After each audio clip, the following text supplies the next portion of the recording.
Alors, on a un parachat Ekev. On continue un peu la paracha. C'est écrit ici, Akadosh Baruch Hu souviendra de l'alliance qu'il a promis à tes ancêtres. Akadosh Baruch Hu bénira. Vaevcha ou berachecha. L'amour d'Hachem envers toi se montrera en te bénissant. Verbecha, il te multipliera. Uberach privitnecha, il bénira le fruit de ventre de ta femme. Ufriad matecha, la récolte de la terre. Deganecha, ta récolte, ça veut dire le blé, l'orge. Tiroshecha, le vin, le raisin. Vitzarecha, l'huile. Shegar alafecha, vashterot sonecha.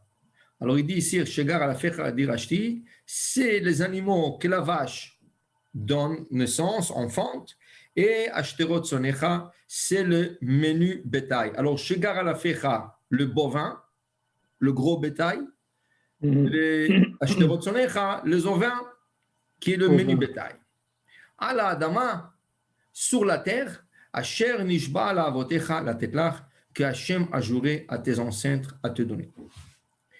Alors, si on lit ce verset, on voit clair que la bénédiction ici, de être béni, de bénir le fruit de ventre la Torah appelle, le bébé que la femme accouche, les produits de la terre, la récolte, le vin, l'huile, tout ça, les animaux, menu bétail, gros bétail, tout ça, regardez, al à Adama, sur la terre, Asher nishba la avotecha tetlach, qu'il a juré à donner à tes ancêtres. Qu'est-ce qu'on doit comprendre? On doit comprendre que toutes les bénédictions de la Torah sont données sur terre d'Israël. Et en vérité, aujourd'hui, on voit, regarde l'Amérique, regarde les autres pays, 400 ans d'existence, 300 ans d'existence, 250 ans d'existence, Israël, 70 ans d'existence, et regarde comment ils ont tourné ces terres depuis le 48, qui sont venus s'installer en Israël, jusqu'à aujourd'hui. Regarde comment ce pays a tourné en 70 ans, pas plus que ça. Tu as l'Amérique, et tu as l'Europe, et tu as le Sud, et tu as l'Est, tu as tout ce que tu veux en Israël. Eretz, comme on dit dans le paracha plus tard, Asher lo tersar kolba, tu manqueras de rien dans ce pays. Ce pays ne manque de rien. Ce pays, il a un bracha. Au point que la Gemara nous raconte dans Masechet Brachot qu'ils sont venus dire à Rabbi Yochanan, maître de Eretz Israël, vous savez, Rabbi, Yeshnam Zekenim beBavel. Il y a des hommes âgés à Babylone, 80 ans, 90 ans, 100 ans. Il leur a dit, impossible. Impossible, je ne crois pas. Alors il a dit, comment Rabbi? Comment vous ne croyez pas? Mais on vous dit, c'est un fait, c'est pas quelque chose qu'on peut, c'est un fait. Il y a des gens qui meurent à 100 ans, à 80. Il a dit, c'est pas possible. Parce que la Torah dit clair, Ala Adama, sur la terre. Et la Torah le répète dans le Kriyat Shema, que nous le disons 2 fois par jour, ou sinon pas 4 fois par jour, afin que je prolonge vos jours à vous et le jour de vos enfants, Ala Adama, encore. Ce même mot, Ala Adama, se trouve dans le verset qui parle de le prolongement de la vie de l'homme. Donc, il a dit Rabbi Yochanan, je ne crois pas qu'il peut y avoir de juifs âgés à Babylone, qui est en exil. Alors, ils lui ont dit, mais Rabbi, vous savez que ces juifs, ils ont du mérite. Ils vont tôt à la synagogue le matin et ils restent tard après le Harvit à la synagogue. Il dit, ah, vous ne m'avez pas dit ça. Si vous m'aurez dit ça, je vous aurais dit, c'est possible. Donc maintenant, je crois. Si ces gens vont à la synagogue, et le matin pour prier, et le soir pour faire Mincha et Harvit, et rester même un petit cours de Torah, je crois qu'ils peuvent avoir une longue vie. Okay? Ça, c'est la parole de la Gemara de nos sages. Vient le Maharsha, un de grands commentateurs, okay? Je vous ai expliqué une fois, si vous vous rappelez, c'est très important, retenez ce nom. C'est un des plus grands tzadikim, commentateur du Talmud. Maharsha, acronyme, Moreno Arav Rabbi Shlomo Eidilch. Shlomo Eidilch. Okay? Ce Rav-là, au début, au tout à fait début, il s'est caché. Ça veut dire qu'il s'est caché. Personne ne le connaissait. Personne ne savait sa connaissance. Parce qu'il lui disait à personne, il discutait à personne. Okay? Et en plus de ça, il s'est fait pousser une natte en arrière de ses cheveux. Il avait des cheveux très, très longs et il a tressé ses cheveux sur une natte, comme des petites filles comme ça. Une natte, tu parles à peu près, tu prends 400 ans de ça, les gens disent, mais c'est un fou. Aujourd'hui, les gens se disent, oh, c'est beau, qu'il est mignon, c'est à la mode. Il est à la mode, ce rabbin. Mais à l'époque, ils disent, mais tu es un chouga, mais tu es fou. Qu'est-ce que tu as, une queue de cheval? Qu'est-ce que tu as, un cheval? Et les gens ne voulaient pas lui parler. Ni le rabbin, ni les personnes normales, le gens simples, personne ne voulait lui parler. Mais Béhémet, pourquoi il avait cette natte? Pourquoi il s'est tressé une natte en arrière de ses cheveux? Pourquoi? Vous savez pourquoi? Pendant des années, il n'a pas dormi la nuit. Et il écrivait un commentaire sur tout le Talmud. Et pendant la nuit, pour ne pas s'endormir, il a accroché une corde sur son plafond de la maison et il a attaché chaque nuit sa natte. Il a accroché avec le cordon et chaque fois qu'il s'est fatigué, il ne pouvait plus continuer, il baissait la tête pour s'endormir, la corde lui tirait la natte et par le mal qu'il a eu, il s'est réveillé. Waouh! Et il continue à écrire. Une demi-heure plus tard, il s'endort.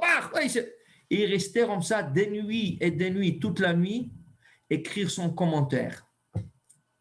Un jour, dans cette ville de Maharsha, dans la ville de Maharsha, il y avait un gabbai tzaddik qui s'occupait de la synagogue. Et ce gabbai, il préparait la synagogue, il remettait tous les livres en place, il nettoyait la synagogue, tout ce qu'il avait besoin. Et les gens, quand ils arrivaient, tout était prêt pour la prière. Il manquait de rien. Et ce gabbai était tzaddik aussi. Chaque minuit, il venait à la synagogue, il fermait la porte de la synagogue et il disait tout le livre de Tehillim. Et quand il finissait de lire tout le livre de Tehillim, après minuit, il allait dormir. Et il venait le lendemain matin. Un soir, il était en train de lire son Tehillim et jamais il s'endormait. Toujours, il était bien réveillé. Il prenait une petite sieste dans l'après-midi et la nuit, il était en forme. Et il lisait ses Tehillim, des fois avec force, avec ferveur. Et une nuit, il sent comme quoi ses forces le lâchent et il est en train de s'endormir jusqu'à ce qu'il s'endort. Et voilà, il se réveille et devant lui, un homme. Grand de taille, un gibor, un homme fort. Il dit, excusez-moi, je peux vous poser une question? Il dit, oui. Il dit, où habite le Maharsha? Le Maharsha? Mais il habite à telle rue, tel ton numéro, mais c'est bizarre. Qu'est-ce que vous cherchez? Il dit, oh, merci, Toda Rabba. Et l'homme quitte. Lui, il dit, quel bizarre. Comment il est rentré cet homme? Moi, je bloque la porte, normalement. Il ne pouvait pas rentrer à la synagogue. Personne ne sait que je suis là. On met peut-être avec ma fatigue aujourd'hui, j'ai oublié de fermer la porte. Donc, je ferai attention la prochaine fois. Le lendemain, il va, et avant de s'asseoir lire le Tehillim, il assure que la porte est bloquée, et il s'assoit lire le Tehillim, et encore, ils se sont fatigués. Et il essaie de se retenir, il n'arrive pas, il s'endort. Là, il se réveille, et devant lui, un homme moyen, rouge, des cheveux rouges, beau, avec de beaux yeux. Okay? Il dit, excusez-moi, où habite le Maharsha? Le Maharsha? Mais il habite telle et telle rue, tel et tel numéro, mais qu'est-ce que vous avez avec lui? Il dit, non, merci, je veux rien savoir. Et il sort. Mais il dit, c'est pas possible. Mais ce soir, j'ai assuré que la porte est fermée. Comment il est rentré? La fenêtre, mais les fenêtres sont fermées. C'est très bizarre cette histoire, ce qui se répète des fois. Il dit, troisième nuit, ça ne va jamais arriver ça. Non, J'ai assuré de rester réveillé. Il a bloqué les fenêtres, il a bloqué les portes, et il a commencé son lecture de Télim, et encore, il se bat avec lui-même, il essaye, il s'endort. Il se réveille, un troisième homme devant lui. Où habite le marchand? Il dit non, je ne vous dis pas. Mais dites-moi, le premier soir, le deuxième soir, le troisième soir, mais qui vous êtes tous? Et qu'est-ce que vous cherchez avec le marchand? C'est quoi vos histoires avec le marchand? Et comment vous êtes rentrés tous ici? Alors il dit, vous voulez vraiment savoir? Il dit oui. Il dit, le premier soir, c'est le roi Saoul, Shaoul Améler, qui est venu ici vous demander à propos du marchand. Le roi Saoul? Waouh! Mais qu'est-ce qu'il a avec le marchand? Et après, il lui dit, et la deuxième nuit, qui c'était? Il dit, vous ne l'avez pas reconnu? Qui était roux? Qui avait de beaux yeux? Le roi David. Il est venu chercher le marchand. Il est parti aussi le voir. Excusez-moi, et vous, vous êtes qui? Il dit, moi, je suis Eliyahu Hanavi. Eliyahu Hanavi, quelle route que j'ai? Oui, vous avez de mérite de nous voir tous les trois parce que vous êtes sadiques. Vous venez ici dire les télim chaque minuit et vous le dites avec ferveur. Alors, du ciel, on vous a donné la possibilité de nous voir, nous trois. Mais s'il vous plaît, il lui dit, s'il vous plaît, c'est quoi la connexion avec le marchand? Mais c'est une fou avec une natte. Mais qu'est-ce que vous avez avec lui? Il lui dit, le monde tient sur lui.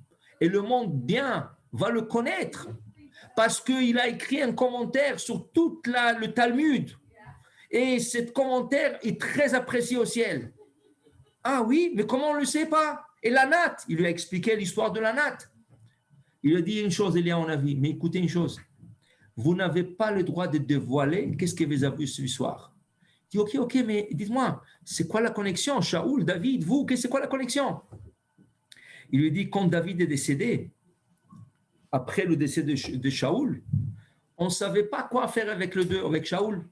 Parce que Shaoul voulait tuer David.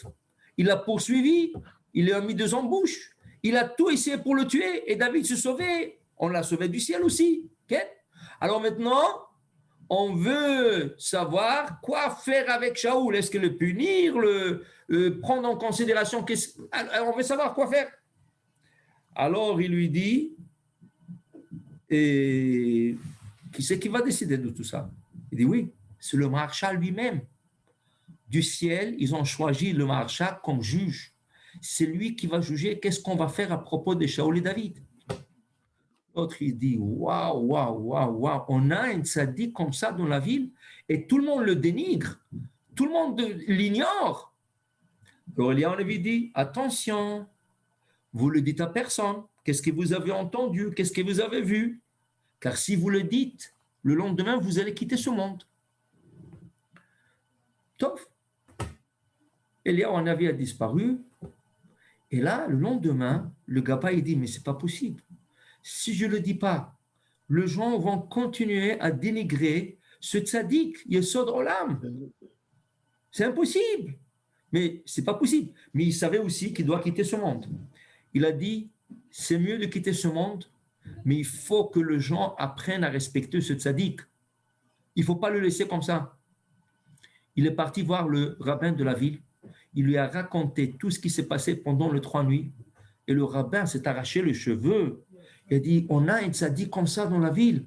Et moi, je ne savais pas et personne ne le savait. Le rabbin, le lendemain, après la prière, il a annoncé qu'à midi, tout le monde sont obligés de venir à la grande synagogue. Il veut leur parler à tous. Et Baruch Hashem, ils ont tous quitté le travail, ils sont venus à la grande synagogue. Entre-temps, le gabaï qu'il a dévoilé, il est décédé. Et comme ils étaient déjà tous réunis, ils lui ont fait le kavod de le faire tout de suite un enterrement. Et toute la ville a assisté dans l'enterrement de ce gabaï. Et là, le rabbin a fait l'annonce. Écoutez, messieurs et dames, personne ne retourne chez lui à la maison. D'ici, nous allons directement nommer le nouveau rabbin de la ville. Et qui était ce rabbin? Le marshal. Ils sont tous partis et le rabbin lui a cédé sa place pour que lui, le marshal, devienne le grand rabbin de cette grande ville. Donc le marshal, je vous dis, quand il fait un commentaire, c'est Beruach HaKodesh, c'est avec l'inspiration divine. Et là, le marshal, nous dévoile. C'est quoi la discussion entre Rabbi Yochanan qu'on vient de voir et les gens qui sont venus lui dire, ah, vous savez Rabbi, il y a des gens âgés à Babylone et il vit longtemps. Il dit non, non, non, impossible. Il dit pourquoi impossible? Il leur a dit parce que c'est écrit clair à la Adama, sur la terre. Et ils ne sont pas sur la terre, ils sont en Babylone. Et dans le Kriyat Shema, afin que je vous prolonge la vie, à la Adama, sur la terre. Mais quand on lui a dit à Rabbi Yochanan, mais vous savez qu'ils vont le matin à la synagogue et le soir, aussi Mincha et Arvit, un cours de Torah, vous savez qui? Ah oui, oui, c'est bon. C'est quoi le rapport? Alors parce que tu vas à la synagogue, tu as une longue vie. La Torah dit à la Adama. Mais si ta synagogue ne se trouve pas sur la terre en Israël, alors c'est quoi le rapport? Dit le Maharsha dans son commentaire, sachez que chaque fois que vous rentrez à la synagogue, vous mettez le pied en Eretz Israël. Quel chidouche! Ça veut dire que chaque fois que tu vas à la synagogue, tu es en Eretz Israël. Donc, si tu vas le matin et tu vas là le soir, l'après-midi et le soir, ça veut dire depuis le matin et l'après-midi et le soir, tu te trouves en Israël. Donc, c'est ça que Rabbi Yochanan est en train de dire. S'ils vont à la synagogue 3 fois par jour, je comprends qu'ils ont une longue vie. Même si la Torah a dit afin que je prolonge votre vie et la vie de vos enfants à la Adama sur la terre, mais vous êtes sur la terre. Vous êtes dans la synagogue. Et la synagogue, c'est la terre d'Israël. Et là, on comprend qu'est-ce que la Gemara nous dit ailleurs, dans Masechet Megillah. Elle nous dit que quand Mashiach il va venir, toutes les synagogues se déplaceront en Israël. N'importe où au monde qu'il y a une synagogue, cette synagogue va se retrouver en Israël. Et les membres de cette synagogue vont aller en Israël avec eux. Alors maintenant, regardez, extraordinaire. Le mérite d'aller à la synagogue. Les gens ne comprennent pas. Tu dis à quelqu'un, viens à la synagogue. Non, écoute, je suis fatigué, vraiment, toute une journée. Viens prendre un petit verre au bar. Ah oui, oui, laisse-moi prendre ma douche et je viens. Je vais prendre une douche, je me rafraîchis, je viens. Mais on t'a proposé de venir à la synagogue, monsieur. Ça coûte $2000 pour le billet pour aller en Israël. Et là, tu peux aller en 5 minutes à la synagogue, en 10 minutes à la synagogue, et tu es en Israël, sans avion, sans rien du tout, sans faire le gomel. Ça, c'est le Ruach HaKodesh. Ça, c'est l'inspiration divine qui parle. Le Maharsha, quand il parle, il est inspiré par Hachem, il est inspiré par la Shekhinah. Vous comprenez? À chaque fois que vous avez occasion d'aller à la synagogue, courez à la synagogue. Parce que vous courez en Eretz Israël. Vous êtes en Eretz Israël.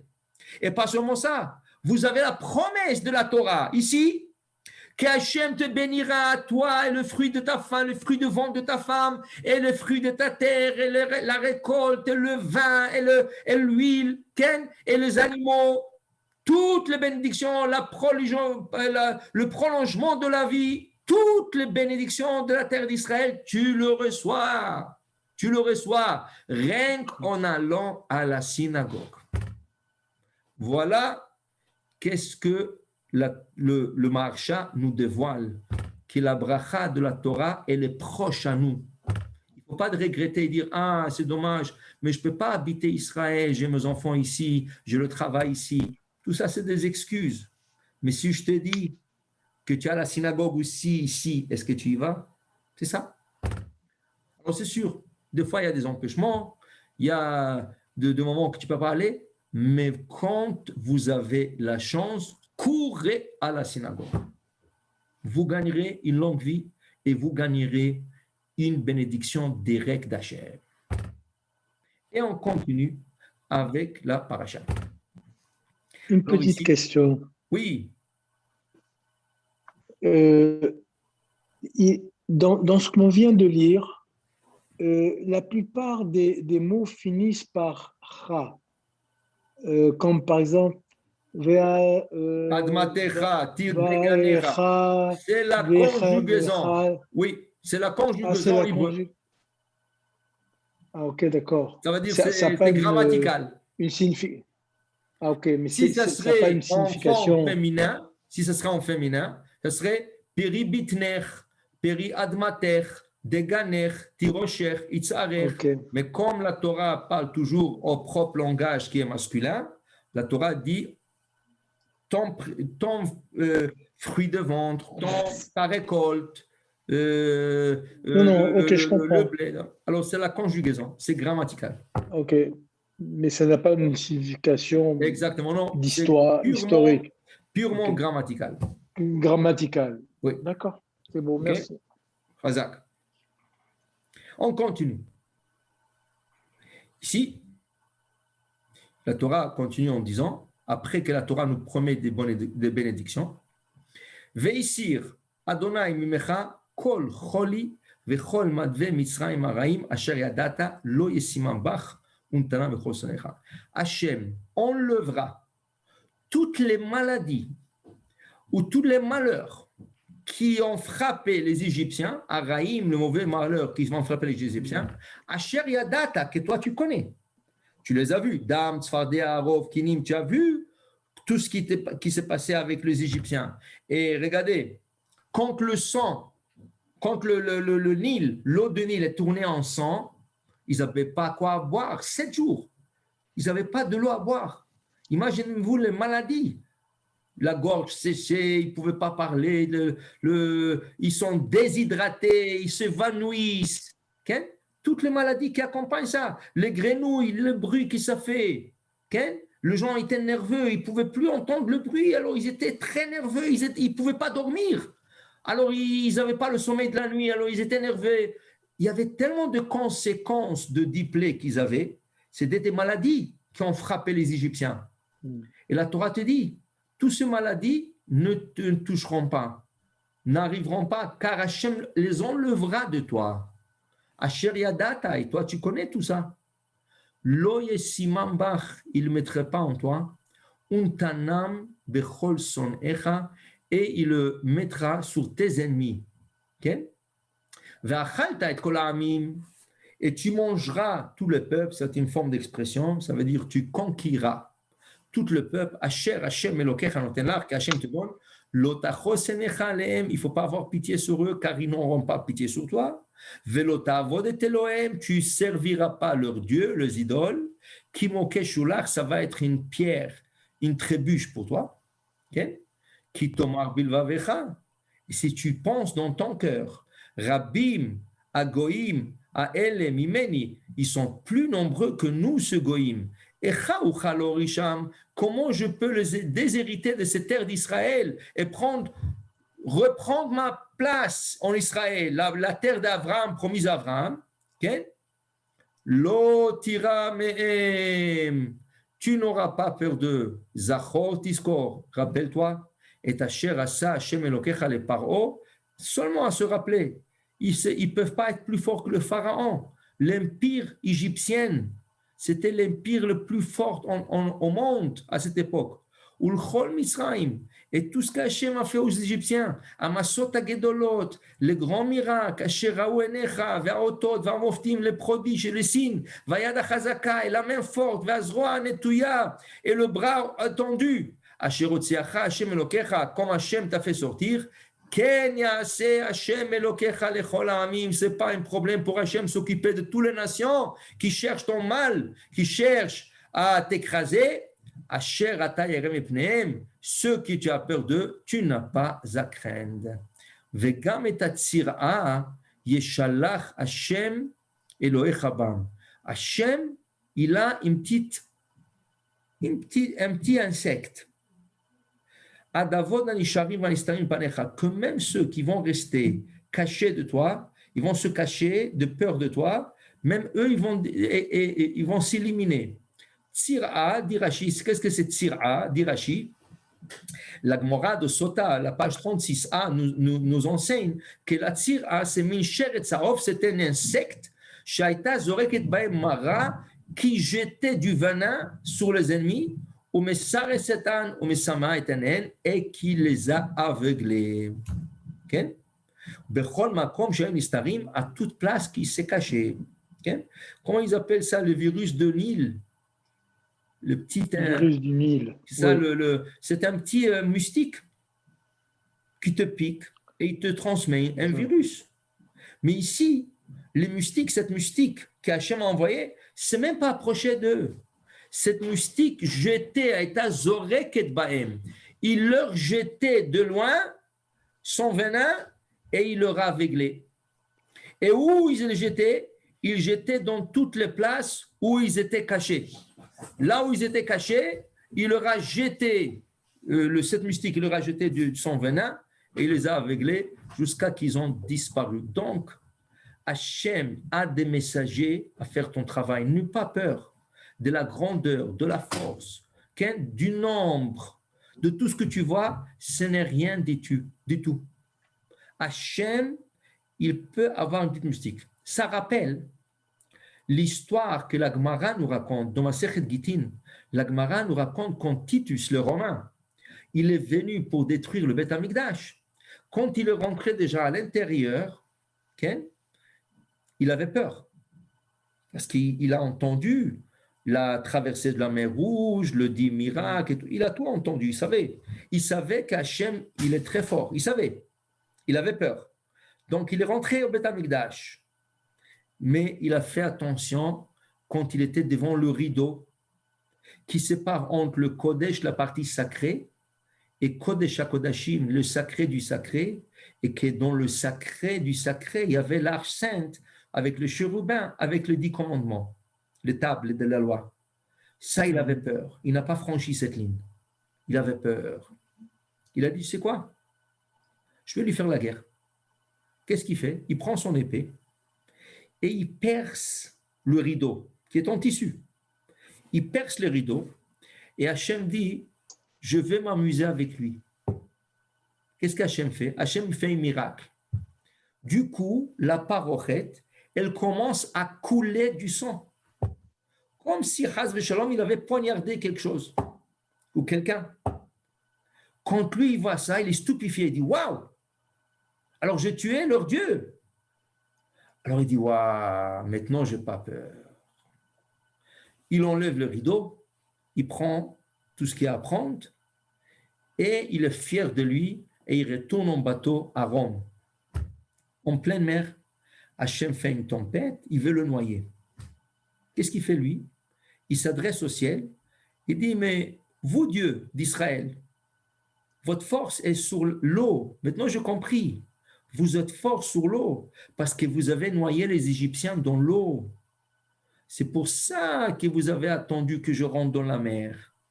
Mais sur terre, je vous ai blessé.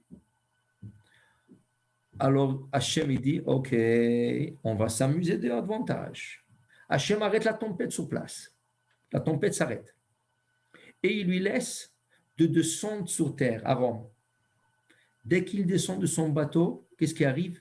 Une petite mystique qui lui rentre dans le nez, dans le narine, et lui monte dans le cerveau. Et depuis qu'il est retourné, il commence à avoir des migraines, que de jour en jour devient plus fort, et plus fort, et plus fort, jusqu'à qu'il ne peut plus supporter. C'était plus que des migraines. On dirait que quelqu'un s'assoit là-bas en train de, avec un marteau, lui taper sur le cerveau. Regardez la remède qu'il a trouvée. La remède était qu'on prend un marteau et qu'on tape sur un enclume, le bruit que ça faisait lui calmait. Alors, qu'est-ce qu'il a fait ce rachat? Il a demandé qu'un juif, qui lui il a attrapé, qu'il a pris comme esclave, un juif vient lui taper avec un marteau sur un enclume chaque jour pour le calmer, ses migraines et ses maux de tête. OK. Après un certain temps, il est mort. Ils disent que les Romains, ils lui ont fait, comment on appelle ça, la chirurgie après la mort, une autopsie. Et quand ils lui ont ouvert le crâne, qu'est-ce qu'ils ont trouvé? Un oiseau. Ce petit moustique, il a grandi, il avait la taille d'un oiseau. Et avec son bec, il tapait sur son cerveau. Un grand miracle d'abord qu'il est devenu de cette taille. Deuxièmement, qu'il lui tapait sur le crâne et le cerveau, et il n'est pas mort de ça. Rien que de ça, il devrait mourir. Okay? Et Hachem lui dit à Titus, tu m'as dit que je suis fort sur l'eau, pas de problème. Ma petite créature que j'ai créée, elle va se battre contre toi. Une mystique, Rabotai. Ça prend une mystique pour mettre une personne has shalom à terre. Ici, en Israël, c'était la tsira, elle s'appelait, avec du venin qu'elle jetait de loin. Et tout celui qui cachait d'Israël, s'est caché d'Israël, okay? Il pensait leur mal, tard, elle frappait, il devenait aveugle, il mourait. Pour vous dire, Akadosh Baruch Hu a des messagers tout petits, de rien du tout. Okay? Alors, Hachem te dit, ne regarde pas la grandeur, leur nombre, leur force, leur taille, c'est rien du tout. Tout ça, c'est rien que des allusions. Hachem, comme il a fait en Égypte, il va vous faire pour vous. Okay? Seulement quoi? Sachez une chose. Il dit la Torah, Venachal Hachem Elokecha et Agoim Haelem Panecha Me'at Me'at. Hachem enlèvera ses ennemis peu à peu, pas d'un seul coup. Pourquoi? Lotuchal Kalotam Ma'er. Tu ne peux pas les exterminer d'un coup et vite. Pentir Be'alecha Chayat Asadeh. Il y aura tellement de cadavres sur terre, par terre et dehors. Il y aura des aigles, il y aura toutes sortes d'animaux, des loups, des renards qui vont venir leur manger. Et l'animal va commencer à se multiplier, mais ces animaux vont vous faire mal. Donc, pour que les animaux ou les bêtes féroces ne se multiplient pas, donc je les éliminerai peu à peu, mais pas peur d'eux. Ils vont finir par disparaître. Okay? Il dit ici, Rashi, il dit ici, Valo, je ne comprends pas, dit Rashi.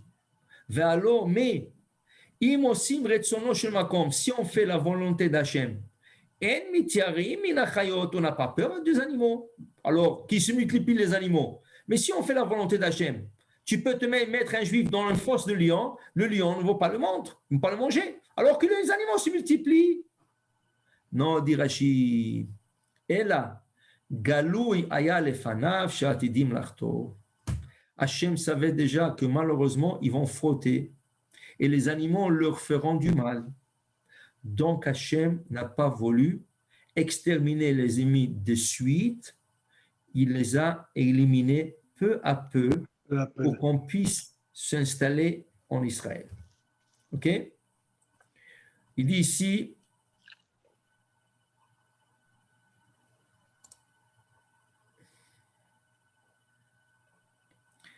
Kol ha-mitzvah,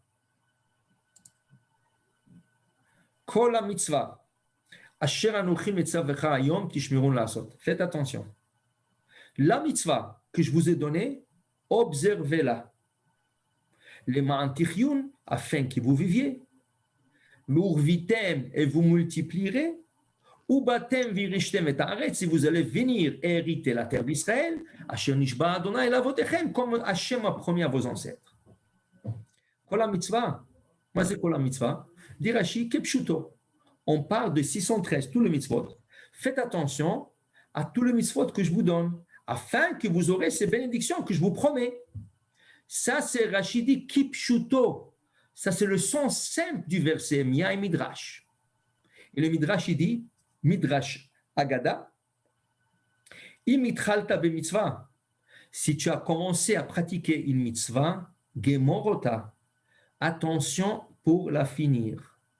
She'ena nikret, a mitzvah, ela al shem agomra, car la mitzvah va être appelée sur celui qui la termine. D'où nous savons cela?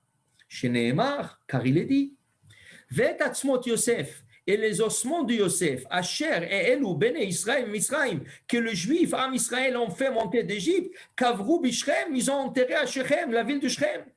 Rashi pose une question, c'est la Gemara, le Midrash pose une question. Valo, mais qui c'est qui a fait sortir les ossements de Yosef d'Égypte? Moshe Levado, Moshe seul, il s'est occupé des ossements de Yosef. Le juif, pendant 3 jours, était occupé de ramasser de l'or, de l'argent, des bijoux, des robes, de toutes sortes d'ustensiles, en or et en argent. et Moshe Rabbeinu, il savait qu'ils ne pourront pas sortir de l'Égypte sans les ossements que Yosef, qui a fait jurer tout le peuple d'Israël de ne pas quitter l'Égypte, sans ses ossements à lui.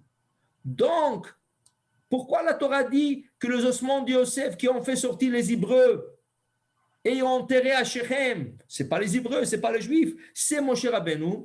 Et là, mais la réponse est, les filles chez l'eau expliquent le Gomra, puisque Moshe n'a pas eu la chance de finir cette mitzvah, ou Gmarua Israël, et c'est le peuple d'Israël qui l'a terminé, Nikret al Shemam, il est appelé après eux et pas après lui, qui veut dire, où a été enterré Yosef? Shechem. Où se trouve Shechem? En Israël. Est-ce que Moshe est rentré en Israël? Non. Alors lui, il a sorti les ossements de Yosef du Nil qui étaient cachés là-bas, il a trouvé. Il les a transportés dans le désert pendant 40 ans, arrivé à la frontière d'Israël, il ne peut plus traverser, il laisse le cercueil. C'est les Juifs qui font traverser le cercueil avec les ossements de Yosef de l'autre côté, c'est eux qui vont enterrer Yosef, et la Torah donne tout le crédit aux Am Israël et pas à Moshe Rabbeinu. Dis le Midrash, qu'est-ce que tu apprends de là? Tu as commencé une mitzvah, mais tu ne l'as pas terminée. Sache que le crédit reviendra à celui qui l'a terminé. Alors la Torah te dit, toute la mitzvah que je te donne aujourd'hui, fais attention de la terminer. Vous comprenez? Ne donnez jamais la mitzvah à quelqu'un d'autre pour la terminer. Vous avez commencé, finissez la mitzvah. Car c'est dommage, vous avez investi tellement dans la mitzvah et tu la donnes entre les mains de quelqu'un d'autre pour la finir. C'est dommage, parce que c'est lui qui va avoir les crédits, pas toi. C'est comme ça. Alors, pour dire, faire attention aux mitzvot, kol mitzvah, tout le mitzvot. Et kol mitzvah veut dire l'ensemble de la mitzvah, toute la mitzvah. Tu as commencé, fini là, et n'importe quelle mitzvah. Tu as commencé, fini cette mitzvah. Oh. Une question, Mehila, oui. Si je peux. Mais alors, pourquoi alors, à la synagogue, des fois, ils partent, bon, vous allez me dire, oui, ils partagent la mitzvah. Alors, pourquoi des fois, est-ce qu'on donne quelqu'un à sortir le Sefer Torah oui. Et après, on redonne la mitzvah à le rentrer? Pourtant, c'est à l'or-razor, c'est rentrer, sortir la mitzvah. Alors, pourquoi est-ce qu'on le donne à une personne et après, on donne à l'autre personne? Ça veut dire qu'ils se partagent les deux la mitzvah?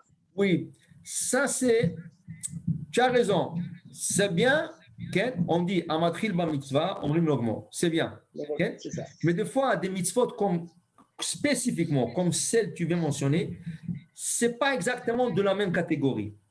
Nous, on parle de la catégorie de mitzvot de la Torah. De la Torah. Tu as commencé une mitzvah, par exemple, enterrer Yosef en Israël, il a fait jurer le peuple d'Israël. Alors, ils ont prêté serment. Il faut accomplir cette mitzvah et d'enterrer et de respecter le serment qu'ils ont prêté. Ici, c'est quelqu'un qui sort, il rentre. Oui, a priori, celui qui a sorti le Sefer, ça veut dire qu'il a emmené le Sefer à Teva, c'est lui qui doit la ramener. Okay? Mais, ça se fait comme ça. Oui, mais pas toujours. Normalement, c'est ça. Oui, ça Oui. se fait comme ça qu'on donne à la personne. Mais des fois, il y a quelqu'un qui vient de rentrer, on veut lui faire kavod, alors on veut lui donner à rentrer le Sefer Torah. Okay? Donc, c'est Mishum Darke Shalom. C'est à cause du Shalom. Qu'est-ce que ça veut dire Shalom? Pourquoi tu vas donner le Sefer à rentrer par quelqu'un d'autre? Parce que tu sais que l'autre, il a été blessé. Comment on ne m'a pas donné Ptichat Echal? C'est moi qui a eu ce Shabbat, la bar mitzvah de mon fils, je ne sais pas, n'importe quel, tu comprends n'importe quoi. Alors, pourquoi on lui a donné? On lui a donné parce qu'on voulait éviter une bagarre à la synagogue. Mais sur base régulière et normale, celui qui a pris le Sefer, c'est lui qui doit la retourner. Okay? Celui qui a fait la Gilila, c'est lui qui doit déshabiller le Sefer et faire la Gélila et habiller le Sefer. Okay? En base régulière. Mais si on voit que ça va déclencher une bagarre à la synagogue, on ne veut pas de ça. Alors on dit, viens. Toi aussi, tu as par exemple, je vais vous donner un exemple. Il y a une bar mitzvah. Et Blia Inara, le bar mitzvah, il a 5 frères, il a 5 oncles, il a, je ne sais pas, des cousins et tout ça. Et tu veux honorer tout le monde. Tu veux honorer tout le monde. Sur une base régulière, tu n'aurais pas fait. Alors, qu'est-ce que tu fais? Tu donnes à un sortir le sefer, l'autre emmener le sefer, l'autre déshabiller le sefer, l'autre lever le sefer, l'autre commencer à lire la Torah, le bar mitzvah, il va lire la Torah. Après, tu appelles un autre pour habiller le sefer. Après, tu appelles un autre pour rendre le sefer. Une mitzvah que tu aurais fait avec une personne, tu l'as divisé en 5, tu as fait Oseh Shalom Bimroama, Avo Brachama, Viaseh Shalom Aleinu, Val Kol Amo Israël, Vimro Amen. Et celui qui reçoit la mitzvah, c'est le dernier? Non, dans ce cas, tout le monde recevra la mitzvah. Pourquoi? Parce que c'était mitzvah mishum darke shalom. Je vais vous expliquer. La Gemara pose une question. Pourquoi le Kohen a le droit de lire en premier à la synagogue le Sefer Torah et les Lévites après lui? La Gemara mishum darke shalom. Parce que si tu aurais donné le droit à un Israélite, ça veut dire à Israël, n'importe qui, monter à la Torah en premier, tu aurais eu la bagarre lundi, jeudi et samedi. Pourquoi il est monté en premier? Mais c'est moi plus important que lui. Moi, je donne plus d'argent à ces synagogues que lui. Wow, wow. Évitez cette bagarre. On monte le Kohen premier. Tu es Kohen? Combien de Kohanim? Il n'y a pas beaucoup de Kohen. Tu es Kohen? Non. Alors tais-toi. Tu es Lévi? Deuxième? Non, je ne suis pas Lévi. Tais-toi. Troisième? Ah, troisième, ça ne m'intéresse pas. Troisième, c'est Israël. Comprends? Alors la Gemara dit, on a choisi que le Kohen monte en premier, Mishum Darke Shalom. Donc quand tu vois qu'une certaine chose va rendre une bagarre à la synagogue, il faut utiliser le 5e Shulchan Aruch. On a 4 Shulchan Aruch. Ora Haim, Yored Dea, Even Haezer et Choshen Mishpat. Mais il y a le 5e. Le 5e, c'est le Shulchan Aruch de la Chochma. Qui veut dire quoi? Il faut que tu sois chacham et tu prévois des situations. Et quand tu vois qu'une bagarre va se déclencher, tout de suite, okay, évite la bagarre. Tout de suite, fais attention. Okay? Alors, dans ce cas, du ciel, ils vont donner le crédit, pas aux 5. Ils vont donner le crédit au rabbin qui a fait ce shalom, ou le gabaï qui a fait ce shalom. Tu comprends? C'est plus important le shalom que n'importe quoi. On ne veut pas de bagarre à la synagogue. On ne veut pas que les gens commencent à crier à la synagogue. Ce n'est pas bien. Alors, s'il y a nécessité, on fait comme ça. Mais sur base régulière, oui. Amatril ba mitzvah, c'est lui qui commence la mitzvah. Omrimlo, on lui dit, Gemor, va la finir. Car la mitzvah est appelée sur celui qui l'a fini. Alors, si toi, tu ne l'as pas fini, c'est dommage. Tu as commencé, l'autre, il va recevoir le crédit. Mais toujours, il faut exiger, il faut vouloir plutôt de terminer la mitzvah que tu as commencé. C'est vrai que si je peux me permettre d'ajouter, oui. C'est qu'on livre Makhlouf, notre Hazan, il avait ce don-là de faire le shalom avec tout le monde. Daïza, il disait toujours ça passe, allez viens, monte et fais. C'est vrai qu'il avait ce mérite. Exact. Il faisait le shalom avec tout le monde. Exact, c'est vrai. Il avait ce extraordinaire de mérite. C'est vrai. Il voulait toujours qu'il y aura le shalom. Il ne voulait pas de bagarre. Toujours. C'est vrai, toujours. Exact. Alors, on continue quelques versets encore. Rappelle-toi de toute la route. Que Hachem t'a fait marcher. Hachem, ça fait 40 ans. Bamidbar, dans le désert. Les man anotecha, pour te faire souffrir. Les nasotra, mais pour te tester. La da'at, pour savoir. Et asher bilvavecha, qu'est-ce que tu gardes dans ton cœur? Atishmo mitzvotav imlo, est-ce que tu vas observer les mitzvot ou non? Qui veut dire qu'Hachem, de fois, te teste. À savoir, voilà que la mitzvah est un peu plus difficile. Est-ce que tu vas quand même la faire? Ou tu vas dire, non, écoute, c'est pas pour moi, c'est pas pour maintenant. Deux fois, hein, sache. Quand la mitzvah est difficile, c'est un test, c'est une épreuve. La da'at et tashir bilvavecha. Savoir qu'est-ce qu'il y a dans ton cœur. Est-ce que vraiment tu veux faire des mitzvot ou tu veux faire des accommodités? Accommodité, ça veut dire, si ça m'arrange, je le fais avec plaisir, je n'ai pas de problème. Ah, mais si ça ne t'arrange pas, tu ne le fais pas. Tu ne fais pas pour la mitzvah. Tu le fais pour ton kavod, tu le fais pour ton honneur, tu le fais pour ta commodité. Ce n'est pas comme ça. Le mitzvot, il faut investir. Et il faut investir, ça veut dire, même quand ça ne m'arrange pas, je le ferai quand même. Marcher dans le désert 40 ans, okay? Et des fois, tu transpires un peu, des fois, le sable, c'est pas agréable de marcher, okay? Est-ce que quand même, tu suis? Est-ce que la manne que tu ne vois pas, okay? Oui, elle est délicieuse, mais tu as envie de voir un petit steak dans l'assiette, ou une pomme de terre, ou chose comme ça, un dessert, okay? Tu vois rien, et tu la manges quand même. Et la manne, c'est pas évident là. Si tu as fait un péché ce jour-là, il faut que tu ailles plus loin le chercher. Si tu étais tzaddik la nuit, la veille, la manne te tombe au seuil de la porte. Si tu as fait des péchés la nuit, elle tombe au milieu du camp. Et si tu as fait grand péché, il tombe en dehors du camp. Et tu dois marcher 12 kilomètres pour aller chercher ton pain quotidien. Et tu as souffert pour ça. Ah, voilà, oui, mais qu'est-ce que je vais faire? Tu comprends? Hachem veut savoir à quel point tu es prêt à suivre des mitzvot, même si tu as dépassé ton zone de confort. Tu n'es plus dans ton zone de confort. En dehors de ce zone, est-ce que tu vas dire, pas grave, c'est une mitzvah, je veux la faire. Okay? Ça aussi, c'est une chose. Alors, on vient d'apprendre. Tu as commencé une mitzvah, termine-la. Et maintenant, on apprend une mitzvah. Ça ne se pratique pas quand je veux, quand ça m'arrange, quand c'est confortable. Une mitzvah, ça se fait quand c'est le temps de la faire. Okay? La souka. Bientôt, Be'at Hashem. Il fait froid. Mets-toi un manteau. Oui, mais quand même, tu sais, je suis plus confortable à la maison, sans le manteau. Oui, mais pas grave. Tu peux mettre un manteau et s'asseoir dans la souka. Ce n'est pas la fin du monde. Okay? Investis un peu de la mitzvah. Alors, n'importe quelle mitzvah. Aller à la synagogue. Wow, il fait moins 25 dehors. Ouh, je vais aller maintenant à la synagogue et la voiture est froide jusqu'à qu'elle va chauffer, jusqu'à que... Tu sais quoi, de toute façon, je dois mettre le tefillin, je vais le mettre à la maison, c'est pas grave. Est-ce que tu es prêt à investir ou pas? C'est pas confortable, on te comprend.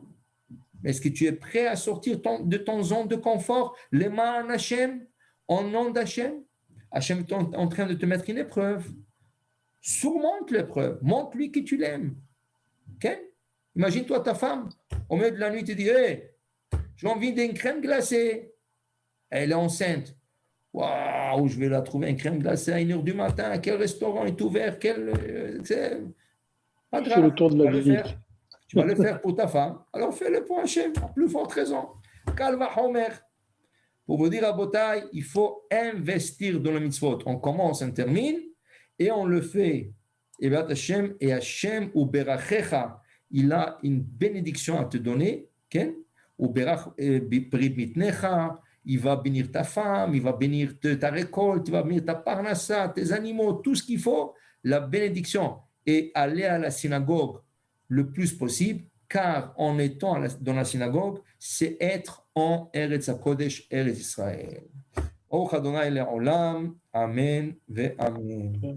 Exactement.